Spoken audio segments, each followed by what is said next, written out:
வணக்கம். உண்மையின் எதிரொலி. இது உங்கள் சிலோன் மிரர் செய்திகள். செய்திகளை தருவது நாங்கள், முடிவுகளை எடுப்பது நீங்கள். இன்று எமக்கு கிடைத்த செய்திகளை பார்க்கலாம். உண்மையை உரைக்கும் உன்னத குரல் சிலோன் மிரர். இன்றைய செய்திகள். பஹல்காம் தாக்குதலுக்கு பிறகு இந்தியாவின் அதிரடி பதில்கள். பாகிஸ்தானுக்கு கடும் எச்சரிக்கை. அட்டாரி எல்லை மூடப்பட்டது. விசா ரத்து. ஏவுகணை சோதனை. லஷ்கர்-இ தொய்பா தளபதி அல்தாஃப் லல்லி சுட்டுக்கொலை. ஜம்மு காஷ்மீர் பஹல்காமில் நடந்த பயங்கரவாத தாக்குதலில் 28 சுற்றுலா பயணிகள் உயிரிழந்துள்ளனர். இந்த கொடூரச் சம்பவத்துக்கு பிறகு இந்தியா பலத்த பதிலடி நடவடிக்கைகளை எடுத்து வருகிறது. பாகிஸ்தானுக்கு இந்த தாக்குதலில் தொடர்பு இல்லை என அந்நாட்டு அரசு மறுத்தாலும் இந்திய அரசு அச்சுறுத்தல்களை நிறுத்தும் நோக்கில் உடனடி நடவடிக்கைகள் எடுத்துள்ளது. அட்டாரி வாகா எல்லை மூடப்பட்டது. பாகிஸ்தான் குடிமக்களுக்கு வழங்கப்பட்ட விசா முழுமையாக ரத்து செய்யப்பட்டது. இந்தியாவில் இருக்கும் பாகிஸ்தான் பிரஜைகள் உடனடியாக நாடு விலக உத்தரவு. இதற்கிடையே ஜம்மு காஷ்மீரில் நடத்தப்பட்ட இரகசிய நடவடிக்கையில் லஷ்கர்-இ தொய்பா தளபதி அல்தாஃப் லல்லி சுட்டுக் கொல்லப்பட்டதாக இராணுவம் தெரிவித்துள்ளது. இந்த சண்டையில் 3 இந்திய வீரர்கள் காயமடைந்துள்ளனர். இதேவேளை பஹல்காம் தாக்குதலில் தொடர்புடையதாக சந்தேகிக்கப்படும் தோக்கர் மற்றும் ஆசிஃப் ஷேக் ஆகியோரின் வீடுகள் பாதுகாப்பு படையினரால் குண்டு வைத்து அழிக்கப்பட்டுள்ளன. இதன் தொடர்ச்சியாக இந்திய கடற்படை அரபிக்கடலில் INS சூரத் என்ற ஏவுகணையை வெற்றிகரமாக சோதனை செய்துள்ளது. இந்த ஏவுகணை தரையிலிருந்து பறந்து வானில் உள்ள இலக்கை தாக்கும் திறனுடையது. இது இஸ்ரேலுடன் இணைந்து உருவாக்கப்பட்டதுமாகும். இந்த செயல்கள் பாகிஸ்தானுக்கு கடும் உள்நோக்க அச்சத்தை கிளப்பியுள்ளன என இந்திய ஊடகங்கள் தெரிவிக்கின்றன. இஸ்ரேல், பிரான்ஸ் உள்ளிட்ட பல நாடுகள் இந்தியாவின் பயங்கரவாத எதிர்ப்பு நடவடிக்கைகளை ஆதரித்துள்ளன. ஏப்ரல் 24 நடைபெற்ற அனைத்து கட்சி கூட்டத்திலும் பயங்கரவாத முகாம்கள் மீது கடும் நடவடிக்கை எடுக்க வேண்டும் என ஒருமித்த குரல் எழுந்தது. இதேவேளை இந்தியா பாகிஸ்தான் எல்லை பகுதிகளில் பாகிஸ்தான் இராணுவம் துப்பாக்கிச்சூடு நடத்தியது அது போர் நிறுத்த ஒப்பந்தத்தை மீறிய செயலாக கருதப்படுகிறது. இந்த தாக்குதலுக்கும் அதன் தாக்கங்களுக்கும் எதிராக இந்திய அரசு மேற்கொள்ளும் தட்பமான முடிவுகள் பயங்கரவாதத்திற்கு ஒரு திடமான பதிலாகவே பார்க்கப்படுகின்றன. போர் பதற்றம். ஏவுகணை சோதனை நடத்திய இந்தியா பாகிஸ்தான் தற்காப்பு அமைச்சு ஏவுகணை சோதனைகளுக்கு திட்டமிட்டிருப்பதால் எல்லையில் போர் பதற்றம் நிலவுகிறது. காஷ்மீரில் தீவிரவாதிகள் நடத்திய துப்பாக்கிச்சூடு தாக்குதலில் 26 சுற்றுப்பயணிகள் கொல்லப்பட்டனர். 20 பேர் படுகாயமடைந்தனர். இந்த நிலையில் கராச்சி கடலோர பகுதியில் ஏப்ரல் 23, 24 ஆகிய தேதிகளில் தரையில் இருந்து இலக்கை தாக்கியளிக்கும் ஏவுகணை சோதனை நடத்த பாகிஸ்தான் திட்டமிட்டிருப்பதாக ANI செய்தி நிறுவனம் தெரிவித்துள்ளது. மேலும் பாகிஸ்தானின் நடவடிக்கைகளை இந்தியாவின் அனைத்து அமைப்புகளும் உற்று கவனித்து வருவதாகவும் அது கூறியுள்ளது. பாகிஸ்தானின் போர் விமானங்களை அந்நாட்டு எல்லையில் நிலைநிறுத்த உத்தரவிடப்பட்டுள்ளதாக வெளியான தகவலை தொடர்ந்து போர் பதற்றம் அதிகரித்துள்ளது. இதற்கிடையே கடல்சார் இலக்குகளை துல்லியமாக குறிவைத்து தாக்கும் ஏவுகணை சோதனையினை இந்தியாவும் வியாழக்கிழமை அன்று நடத்தியுள்ளது. இது தொடர்பாக இந்திய கடற்படை வெளியிட்டுள்ள பதிவில், இந்திய கடற்படையின் INS சூரத் கப்பலில் இருந்து கடல்சார் இலக்குகளை தாக்கியளிக்கும் ஏவுகணை சோதனை வெற்றி பெற்றுள்ளதாகவும், இந்தியாவின் பாதுகாப்பு திறன்களை வலுப்படுத்துவதில் அச்சோதனை மற்றொரு மைல்கல் எனவும் தெரிவிக்கப்பட்டுள்ளது. போப்பாண்டவர் மறைவு. இலங்கையில் தேசிய துக்க தினம் அறிவிப்பு. புனித பிரான்சிஸ் போப் ஆண்டவரது இறுதி சடங்குகள் நடைபெறும் 2025 ஏப்ரல் 26 தேசிய துக்க தினமாக அறிவிக்க அரசாங்கம் முடிவு செய்துள்ளது. அதன்படி 2025 ஏப்ரல் 26 அனைத்து அரசு அலுவலகங்களிலும் தேசிய கொடியை அரைக்கம்பத்தில் பறக்கவிட நடவடிக்கை எடுக்குமாறு அறிவுறுத்தப்பட்டுள்ளது. இதற்கிடையில் ஜனாதிபதி அனுரகுமார திசாநாயக்க அவர்கள் வத்திகான் தூதரகத்திற்கு சென்று புனித பிரான்சிஸ் போப் ஆண்டவர் மறைவு குறித்து தனது இரங்கலை தெரிவித்தார். தூதரகத்திற்கு வந்த ஜனாதிபதியை இலங்கையின் வத்திகான் அப்போஸ்தலிக்க தூதர் பேராயர் பிரையன் உடைகுவே வரவேற்றார்.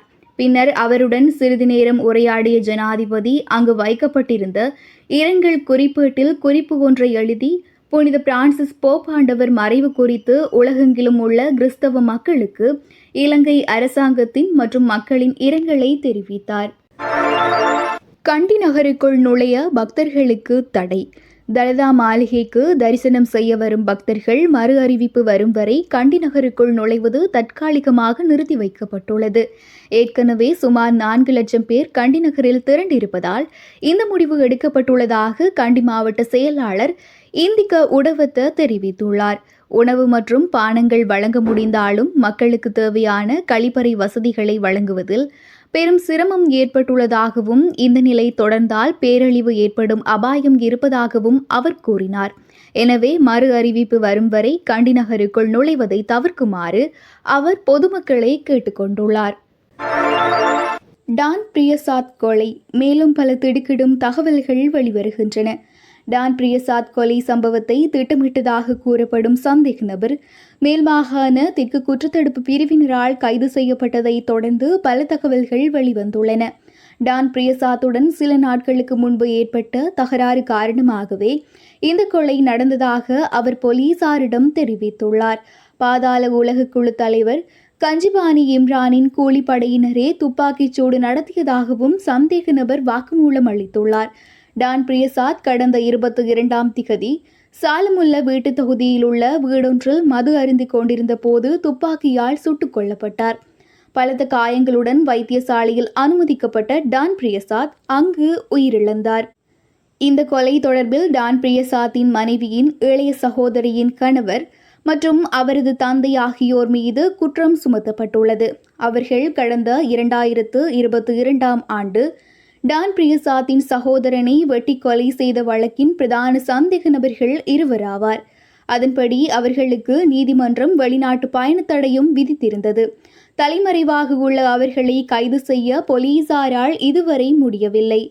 இவ்வாறான பின்னணியில் கொலையை திட்டமிட்டதாக சந்தேகிக்கப்படும் துலான் மதுசங்க எனும் துலா என்பவர் மேல் மாகாணத்திற்கு குற்றத்தடுப்பு பிரிவினரால் வெள்ளம்பீட்டிய பிரதேசத்தில் வைத்து 5 கிராம் ஐஸ் போதைப் பொருளுடன் நேற்று கைது செய்யப்பட்டார். அவர் சந்தேக நபர்களான தந்தை மற்றும் மகனின் நெருங்கிய உறவினர் ஆவார். டானின் சகோதரனை கொலை செய்த சம்பவம் தொடர்பிலும் அவர் மீது குற்றம் சுமத்தப்பட்டுள்ளது. அவரிடம் மேற்கொள்ளப்பட்ட விசாரணைகளில் 4 நாட்களுக்கு முன்பு தனது முச்சக்கர வண்டியில் சென்று கொண்டிருந்த போது டான் அதனை நிறுத்தி தன்னையும் மற்றொருவரையும் தாக்கியதாக தெரிய வந்துள்ளது. பின்னர் இது குறித்து தான் கொலன்னாவே தனுஷ்க என்பவருக்கு தெரிவித்த போது அவர் கொஞ்சம் பொறு, நான் கஞ்சிபானி இம்ரானை தொடர்பு படுத்தி தருகிறேன் என்று கூறி கைபேசி செயலி மூலம் கஞ்சிபானி இம்ரானை தொடர்பு படுத்தி கொடுத்ததாகவும் அவர் கூறியுள்ளார். அங்கு கஞ்சிபானி இம்ரான் வெள்ளம்பெட்டி போலீஸ் நிலையத்திற்கு சென்று நீ புகார் கொடு, அவன் போலீஸ் நிலையத்திற்கு வரும்போது அவனை தாக்குவோம் என்று அறிவுரை வழங்கியுள்ளார். அந்த அறிவுரையின்படி வெள்ளம்பெட்டி போலீஸ் நிலையத்தில் புகார் அளித்ததாகவும் சந்தேக நபர் போலீசாரிடம் கூறியுள்ளார். அதன் பின்னர் புகாரை விசாரிப்பதற்காக டான் பிரியசாத் கடந்த 22ஆம் திகதி அதாவது கொலை நடந்த தினத்தன்று வெள்ளம்பட்டி போலீஸ் நிலையத்திற்கு வருமாறு அழைக்கப்பட்ட போதும் அவர் அங்கு செல்லாததால் கொலை முயற்சி தோல்வியடைந்தது. அதன் பின்னர் கஞ்சிபானி இம்ரான் மீண்டும் தனக்கு தொலைபேசியில் அழைத்து அவனை தாக்க ஒருத்தன் போதாது, நீ வா, அவன் சாயங்காலம் வருவான் என்று கூறியுள்ளார். அதன் பின்னர் என்ன நடந்தது என்பது குறித்து சந்தேக நபர் இதுவரை சரியாக கூறவில்லை என்று தெரிவிக்கப்படுகிறது. கஞ்சிபானி இம்ரானை நாட்டிற்கு அழைத்து வர எதிர்ப்பு இயக்கம் ஒன்றை ஏற்பாடு செய்தமை மற்றும் அவருக்கு எதிராக கருத்துக்களை வெளியிட்டமை காரணமாக கஞ்சிபானி டான் பிரியசாத்துடன் பகைமையில் இருந்ததாகவும் இதன் காரணமாகவே அவர் கூலிப்படையினரை கொலைக்காக வழங்கியிருக்கலாம் என்றும் போலீசார் மேலும் தெரிவித்தனர். டான் பிரியசாத் அன்று மாலை தனது மனைவியின் பெரிய வீட்டிற்கு வந்து மது விருந்து நடத்தி கொண்டிருந்த போது கொலை செய்யப்பட்டார். அதன்படி போலீசாரால் சம்பந்தப்பட்ட வீட்டில் வசிக்கும் பெண்ணான டான் பிரியசாத்தின் மனைவியின் சகோதரியிடம் வாக்குமூலம் பெற்றுள்ளனர். அங்கு அவர் தனக்கு சொந்தமான மோட்டார் சைக்கிள் ஒன்றை அன்று டான் பிரியசாத் தலையிட்டு விற்றுக் கொடுத்ததன் காரணமாக தனது வீட்டில் மது விருந்து வைத்ததாக கூறியுள்ளார். கொலை செய்யப்படுவதற்கு சுமார் 3 மணி நேரத்திற்கு முன்பு அங்கு வந்த டான் குடும்பத்தினருடன் வருவதாக கூறிவிட்டு சென்றதாகவும் பின்னர் இரவில் மீண்டும் வந்ததாகவும் அவர் மேலும் கூறியுள்ளார். டான் பிரியசாத்தின் உடல் நேற்று முன்தினம் பொரளை தனியார் மலர்ச்சாலையில் வைக்கப்பட்டது. சம்பவம் தொடர்பிலான மேலதிக விசாரணைகள் மேல் மாகாண தெற்கு பிரதி போலீஸ் மா அதிபர் கயங்க மாரப்பனவின் மேற்பார்வையில் நடைபெற்று வருகின்றன. கண்டியில் கடைகளை உடைக்கும் முயற்சி, பெரிய அழிவு நேரிடப் போகிறதாம். பாதுகாப்பு தரப்பு அனைத்து பகுதிகளிலும். கண்டி நகரில் உள்ள கடைகளை உடைப்பதற்கு திட்டமிடப்பட்டுள்ளதாக ஊடகவியலாளர் ஒவிந்து குருகுல சூரிய தனது சமூக வலைதள கணக்கில் 11 இடுகையிட்டுள்ள அவர் தற்போது ரகசிய போலீசார், பாதுகாப்பு படையினர், போலீசார் என அனைவரும் எல்லா இடங்களிலும் நிலைநிறுத்தப்பட்டுள்ளதாக சுட்டிக்காட்டியுள்ளார். தாக்குதல் நடத்துபவர்கள் அனைவரும் உள்ளே தள்ளப்படுவார்கள் என்றும் அவர் கூறியுள்ளார். தனது சமூக வலைதள கணக்கில் 11 இடுகையிடும் போது அவர் இதனை குறிப்பிட்டுள்ளார். காஷ்மீர் தாக்குதலின் பின் மோடியை தொலைபேசியில் அழைத்த அனுரகுமார், இலங்கை இந்தியாவிற்கு துணை நிற்கும் என உறுதி. ஜம்மு காஷ்மீரின் பஹல்காமில் சமீபத்தில் 26 பேரின் உயிர்களை பலிகொண்ட பயங்கரவாத தாக்குதலை கடுமையாக கண்டிப்பதாக ஜனாதிபதி அனுரகுமார் திசாநாயக்க தெரிவித்துள்ளார். இந்திய பிரதமர் நரேந்திர மோடிக்கு தொலைபேசி அழைப்பு விடுத்து ஜனாதிபதி இதனை தெரிவித்தார். இரு நாட்டு தலைவர்களும் சுமார் 15 நிமிடங்கள் தொலைபேசியில் உரையாடினர். இந்த பயங்கரவாத தாக்குதல் குறித்து அறிந்ததும் தான் மிகவும் அதிர்ச்சி அடைந்ததாக ஜனாதிபதி அனுரகுமார் திசாநாயக்க கூறினார். இலங்கை எப்போதும் இந்திய மக்களுடன் சகோதரத்துவத்துடன் இணைந்து நிற்கும் என்றும் அவர் கூறினார். உலகில் எங்கு நடந்தாலும் பயங்கரவாதத்தை கடுமையாக கண்டிப்பதாகவும் ஜனாதிபதி அனுரகுமார் திசாநாயக்க வலியுறுத்தினார். இந்த கொடூரமான பயங்கரவாத தாக்குதலில் பாதிக்கப்பட்டவர்களுக்கும் அவர்களின் குடும்பத்தினருக்கும் இலங்கை அரசாங்கத்தின் மற்றும் மக்களின் இரங்கலை தெரிவித்த ஜனாதிபதி காயமடைந்தவர்கள் விரைவில் குணமடைய பிரார்த்தனை செய்தார். தற்போது உருவாகியுள்ள சூழ்நிலை காரணமாக அதிகரித்துள்ள பதற்றமான சூழல் விரைவில் தணிந்து பிராந்திய அமைதி நிலைநாட்டப்பட வேண்டும் என்பதே இலங்கையின் எதிர்பார்ப்பு என்றும் ஜனாதிபதி மேலும் தெரிவித்தார். பாப்பரசரின் மறைவுக்கு சஜித் இரங்கல்.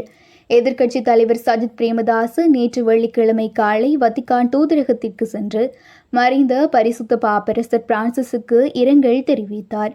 இலங்கையில் உள்ள வத்திக்கான் தூதரகத்திற்கு வருகை தந்த எதிர்க்கட்சித் தலைவர் சஜித் பிரேமதாச இலங்கையின் வத்திக்கான் அப்போஸ்தலிக்க தூதுவர் பேராயர் பிரையன் உடைகுவேவை சந்தித்து சிறிது நேரம் உரையாடியதை தொடர்ந்து தனது இரங்கலை தெரிவித்தார். பின்னர் அங்கு வைக்கப்பட்டிருந்த இரங்கல் புத்தகத்தில் குறிப்பு எழுதி பரிசுத்த பாப்பரசர் பிரான்சிஸின் மறைவு குறித்து உலகெங்கிலும் உள்ள அனைத்து கிறிஸ்தவர்களுக்கும் தனது ஆழ்ந்த இரங்கலை தெரிவித்தார். உள்ளூராட்சி தேர்தலை முன்னிட்டு மே 5ஆம் தேதி நாடு முழுவதும் உள்ள பாடசாலைகளுக்கு விடுமுறை அறிவிக்கப்பட்டுள்ளது. வாக்குப்பெட்டிகள் மற்றும் பிற தேர்தல் பொருட்களை ஒப்படைக்கவும் எண்ணவும் பாடசாலைகள் பயன்படுத்தப்பட உள்ளதால் இந்த நடவடிக்கை எடுக்கப்பட்டுள்ளது. மே 7ஆம் தேதி பாடசாலைகள் மீண்டும் திறக்கப்படும். வாக்குச்சாவடிகளாக பயன்படுத்தப்படும் பாடசாலைகள் மே 4ஆம் தேதி கிராம அலுவலர்களிடம் ஒப்படைக்கப்பட வேண்டும். கண்டி ஸ்ரீ தலதா வழிபாட்டிற்கு சென்ற நால்வர் மரணம். 420 பேர் மருத்துவமனையில் அனுமதி. மேலும் பலருக்கு புறநோயாளர் சிகிச்சை. கண்டி ஸ்ரீ தலதா வழிபாட்டிற்கு சென்ற நால்வர் உயிரிழந்துள்ளதாக தகவல்கள் தெரிவிக்கின்றன. 3 பேர் மாரடைப்பால் உயிரிழந்துள்ளதாகவும் மற்றும் ஒரு பெண்மணி முச்சக்கர வண்டியொன்று மோதியதில் உயிரிழந்துள்ளதாகவும் போலீசார் தெரிவிக்கின்றனர். உயிரிழந்தவர்கள் குளியாப்பிட்டிய, பண்டாரகம, கலிகமுவ மற்றும் குர்நாகல் பிரதேசங்களை சேர்ந்தவர்கள் ஆவார். ஆம்பீட்டிய பகுதியில் வரிசையில் நின்றிருந்த பெண்ணொருவரும் ஆணொருவரும், கட்டுகஸ்தோட்டை நகருக்கு அருகில் வரிசையில் நின்றிருந்த பெண்ணொருவரும் உயிரிழந்துள்ளனர். உயிரிழந்த அனைவரும் 70 வயதுக்கு மேற்பட்டவர்கள் ஆவார். இதற்கிடையில் கண்டி போதனா வைத்தியசாலையில் கடந்த சில தினங்களில் சுகவீனமுற்ற 420 யாத்ரீகர்கள் மருத்துவமனையில் அனுமதிக்கப்பட்டுள்ளதாகவும் மேலும் பலருக்கு சிகிச்சை அளிக்கப்பட்டதாகவும் தெரிவித்துள்ளது. கிளிநொச்சியில் நீதி கோரி உறவுகள் பெரும் போராட்டம். கிளிநொச்சியில் நீதி கோரி வலிந்து காணாமல் ஆக்கப்பட்டோரின் உறவுகள் நேற்று வெள்ளிக்கிழமை மாபெரும் போராட்டத்தில் ஈடுபட்டனர். கிளிநொச்சி மாவட்ட வலிந்து காணாமல் ஆக்கப்பட்டோரின் உறவுகளின் இந்த போராட்டம் காணாமல் ஆக்கப்பட்டோர் அலுவலகத்திற்கு முன்பாக முன்னெடுக்கப்பட்டது. இதன்போது காணாமல் ஆக்கப்பட்டோரின் உறவுகள் தெரிவிக்கையில் 2984வது நாளாகவும் எமது போராட்டத்தை முன்னெடுத்து வருகின்றோம். எமது உறவுகளை தேடி அழிந்து திரிகின்றோம். இதுவரையில் ஆட்சியில் இருந்த எந்த அரசும் எமக்கான உரிய தீர்வை பெற்றுத்தரவில்லை. சர்வதேசத்திடம் ஒரு முகமும் எம்மிடம் ஒரு முகமுமாக அரசு செயற்பட்டு வருகின்றது. தற்போதைய அரசு கூட ஆட்சிக்கு வருவதற்கு முன்னர் எமது காணாமல் ஆக்கப்பட்டோரின் உறவுகளுக்கு உரிய தீர்வு பெற்றுத்தரப்படும் என வாக்குறுதிகளை வழங்கியிருந்த போதிலும் இதுவரையில் எந்தவிதமான முன்னேற்றகரமான நடவடிக்கைகளும் மேற்கொள்ளப்படவில்லை என்றனர். திருமலை நகராட்சியின் தமிழ் தேசிய பேரவை வேட்பாளர்கள் அறிமுகம். திருகோணமலை நகரசபைக்கான தேர்தலில் போட்டியிடுகின்ற தமிழ் தேசிய பேரவையின் வேட்பாளர்களை அறிமுகம் செய்து வைக்கும் கூட்டம் நேற்று முன்தினம் வியாழக்கிழமை திருகோணமலை நகராட்சி மண்டபத்தில் நடைபெற்றது. தமிழ் தேசிய மக்கள் முன்னணியின் மாவட்ட செயலாளர் கி. ஸ்ரீபிரசாத் தலைமையில் நடைபெற்ற இந்த கூட்டத்தில் அகில இலங்கை தமிழ் காங்கிரசின் பொதுச் செயலாளரும் நாடாளுமன்ற உறுப்பினருமான கஜேந்திரகுமார் பொன்னம்பலம், தமிழ் தேசிய மக்கள் முன்னணியின் பொதுச் செயலாளர் செல்வராசா கஜேந்திரன், தமிழ் தேசிய பசுமை இயக்கத்தின் தலைவர் பொ. ஐங்கரநேசன், தமிழ் தேசிய கட்சியின் தலைவர் ந. ஸ்ரீகாந்தா, சமூக அரசியல் செயற்பாட்டாளர் க. அருந்தவபாலன், தமிழ் தேசிய மக்கள் முன்னணியின் ஊடக பேச்சாளர் சட்டத்தரணி க. சுஹாஸ் ஆகியோர் கலந்து கொண்டு உரையாற்றினார்கள். இந்த கூட்டத்திற்கான ஏற்பாடுகளை தமிழ் தேசிய மக்கள் முன்னணியின் மாவட்ட அமைப்பாளரும் நகரசபைக்கான தலைமை வேட்பாளருமான க. குகன் மேற்கொண்டிருந்தார். அகில இலங்கை தமிழ் காங்கிரசின் சைக்கிள் சின்னத்தில் கடந்த காலங்களில் தேர்தல்களில் போட்டியிட்டு வந்த தமிழ் தேசிய மக்கள் முன்னணி இப்போது தமிழ் தேசிய பேரவை என்னும் கூட்டணியாக மாற்றம் பெற்றுள்ளது. இந்த அணியில் தமிழ் தேசிய பசுமை இயக்கம், தமிழ் தேசிய கட்சி, ஜனநாயக தமிழரசு கட்சி ஆகியன இணைந்துள்ளன. திருகோணமலை நகரசபை தேர்தலின் பின்னர் மாநகர சபையாக தரம் உயர்த்தப்பட உள்ளமை குறிப்பிடத்தக்கது. முன்னாள் ஜனாதிபதி மஹிந்த ராஜபக்சவின் பாதுகாப்பை குறைப்பதற்கும் நாட்டில் கொலை அலை அதிகரித்துள்ளதற்கும் நாமல் ராஜபக்ச கவலை தெரிவித்துள்ளார். 88 தொடக்கம் 89 காலப்பகுதி போன்றே தற்போது வீடுகளுக்கு வந்து கொலை செய்யும் கலாச்சாரம் மீண்டும் வந்துள்ளதாகவும், அவரது கட்சி வேட்பாளர் ஒருவர் கொல்லப்பட்டதாகவும் மற்றும் ஒருவர் கத்தியால் குத்தப்பட்டதாகவும் அவர் கூறியுள்ளார். உயிர் ஞாயிறு தாக்குதல் குறித்து அரசாங்கம் நீதியை நிலைநாட்டவில்லை என்றும், அப்போது இருந்த அதிகாரிகள் தற்போது உயர் பதவிகளில் இருப்பதாகவும் அவர் குற்றம் சாட்டியுள்ளார். மேலும் மக்கள் விடுதலை முன்னணியின் இளைஞர்களை பொய் சொல்லவும் சேறு பூசவும் பயன்படுத்துவதாகவும் அவர் விமர்சித்துள்ளார். யாழ் மாநகர சபையில் தமிழரசை ஆதரிக்க மணியணி யோசனை, விக்கியை சமரசம் செய்ய பெரும்பாடு. வரும் உள்ளூராட்சி சபை தேர்தலில் யாழ்ப்பாணம் மாநகர சபை உட்பட யாழ் மாவட்டத்தில் தாம் போட்டியிடாத சபைகளில் இலங்கை தமிழரசு கட்சிக்கு ஆதரவு அளிப்பது குறித்த தமிழ் மக்கள் கூட்டணி தீவிரமாக ஆராய்ந்து வருகின்றது என்று தமிழ் ஊடகம் ஒன்று செய்தி வெளியிட்டுள்ளது. இலங்கை தமிழரசு கட்சியின் பதில் பொதுச் செயலாளர் M.A. சுமந்திரனும் தமிழ் மக்கள் கூட்டணியின் தேசிய அமைப்பாளர் வி. மணிவண்ணனும் இது தொடர்பில் சில கலந்துரையாடல்களையும் நடத்தியுள்ளனர் என்றும் அந்த செய்தியில் குறிப்பிடப்பட்டுள்ளது. மேற்படி செய்தியில் மேலும் தெரிவிக்கப்பட்டுள்ளதாவது: யாழ்ப்பாணம் மாநகர சபையின் வேட்புமனு நிராகரிக்கப்பட்டதால் வி. மணிவண்ணனின் அரசியல் கனவில் பெரும் சறுக்கல் ஏற்பட்டுள்ள நிலையில் எதிர்வரும் மாகாண சபை தேர்தலில் போட்டியிடுவதற்கு தமிழரசு கட்சியுடன் கூட்டு அமைக்க வாய்ப்பாக தற்போது யாழ் மாநகர சபை உள்ளிட்ட சில சபைகளில் தமிழரசு கட்சியை ஆதரிக்க வி. மணிவண்ணன் விரும்புகின்றார்.